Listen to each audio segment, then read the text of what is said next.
This is not good, guys. Yesterday, we saw that Gala Games dropped over 13%, and not because of some market correction, but because of a war possibly waging within the team itself. Now, as you can see from the headlines, the team is currently battling it out, and a potential lawsuit is beginning to stir. So let's look deeper into what is really going on here. So before we dive straight in, let me just give you guys some context first. It appears that the lawsuit is between True North Investments, a firm that owns over 45%, yes, 45% of Gala Games, and Eric Scherminger, the founder of Gala Games. Now, one really important thing to also note is that the founder behind True North Investments, whose name is Wright Thurston, is also another co-founder in Gala Games, which makes sense given the significant ownership in Gala, because I mean, owning 45% stake in a company is no joke. Not even BlackRock, for example, holds over 10% in many of their companies. But of course, you could definitely argue that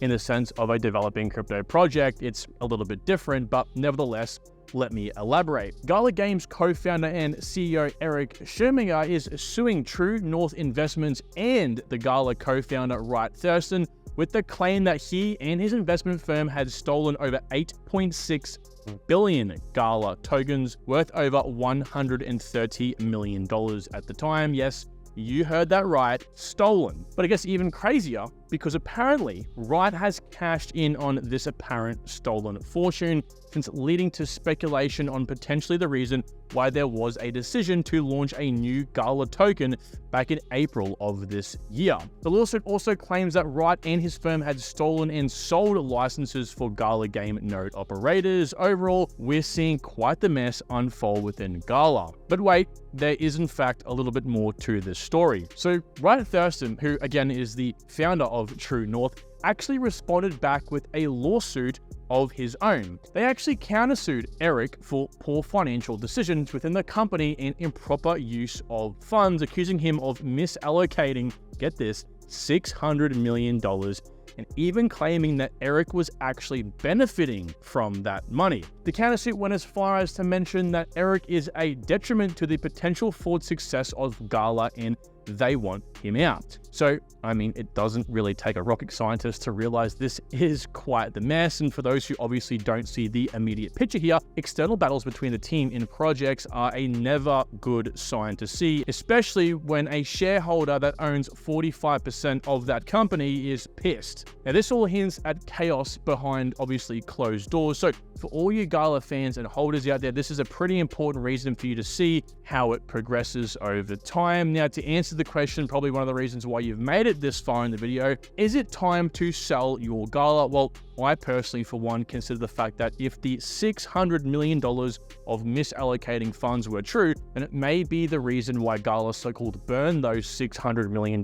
way back in May. Now, the burn could have most definitely been a way to panic cover up all of that funds. So could also the migration I mentioned earlier, but of course we can't know for sure right now. So without providing you financial advice, I would at bare minimum just be very, very well aware of the situation. And now moving to the DeFi side of crypto, we actually saw some pretty big news recently as well. Earlier this week, we saw MakerDAO's co-founder Rune Christensen praising Solana and possibly even hinting towards a possible migration over there. And let's just say the brainchild of Ethereum didn't take that news all too well. In fact, it's likely what led him to dump all of his 500 Maker tokens onto the market for, get this, 353 Ethereum tokens, as we can see from the transaction screenshot on the blockchain. Now, this actually is the first time Vitalik has touched his MKR token since 2021, where he donated 100 MKR to the India COVID Relief Fund. And if that wasn't enough from Vitalik, we even saw him move 999 ETH to a different wallet address, which of course we can once again track on chain. So who honestly knows what he's up to? But in all the chaos, this is the true beauty and power of blockchain technology. being one of the many reasons why I personally love this industry. The fact that we can literally see exactly everything that occurs on chain, in my opinion, is priceless information and can offer fantastic solutions for companies wanting a more transparent structure. Such an event like this pulls back many curtains, preventing financial scams.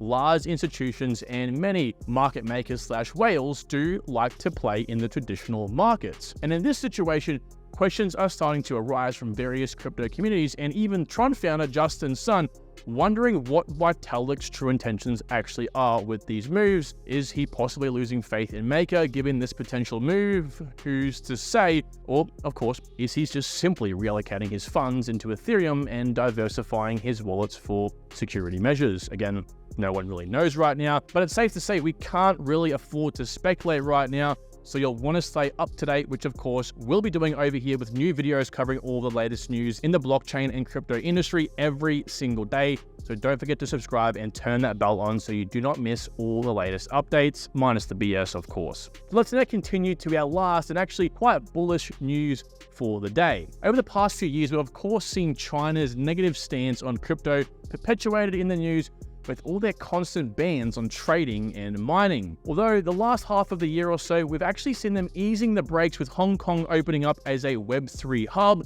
and plans to build a research center in Beijing. Well, it seems like they're continuing on with that momentum even further, because recently we actually saw the People's Court of China, which for those who don't know, is technically the highest level of law can travel over there since these guys operate independently from the public sector, declare crypto and digital assets as legal property protected by Chinese law. Now, this news has, of course, left a lot of people completely speechless because it's essentially as good as a 180 turn can possibly be. Now, why, you might be asking? Well, again, compare this to how China's stance was on crypto only like 12 months ago, and it really does seem like the pieces are falling in place for China to begin taking on crypto adoption. In my honest opinion, I think that they've done probably more with blockchain technology than any other country in the world in both their public and private sectors, thanks to, of course, their prolific smart cities. Now, I am slightly beginning to feel like the reason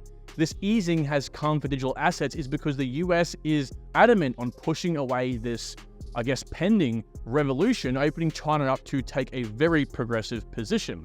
Now, the report that had broke the news said that crypto assets have economic attributes and can therefore be classified as legal property in China. And while China still has a very much so blanket ban on foreign crypto assets that honestly hasn't really stopped trading and use of crypto assets in the region, the lawyers now arguing that digital assets held by individuals should not only be considered legal, but protected by property laws. So yeah, things are definitely moving in strange directions. You can say that for the people in the back. But while this news is early, and let's face it, these things won't fully take into effect straight away, again, I cannot stress how important it is to keep up with this news consistently and stay up to date as we connect the dots for you over, of course, a period of time. Now, I do totally get it. I get it because I have been there myself. Some of you might be thinking that this type of macro crypto news is boring and definitely not exciting at times, but regardless of what it may seem to you right now, what we're actually witnessing here is the evolution and pivot to the next stage of their existence through the legalization and eventual adoption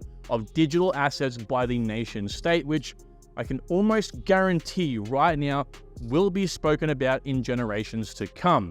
And of course, in the words of Jeremy Clarkson, on that bombshell, that's all the news we've got for you today. Thank you so much for tuning all the way through to the very end, and I hope you have found something valuable out of all of this information. Don't forget to hit that like and subscribe button to support the channel, or also turning that bell on so you get all your daily crypto news updates without, of course, the BS. Until next time, everyone, thank you so much. We'll talk real soon. Take good care. Bye.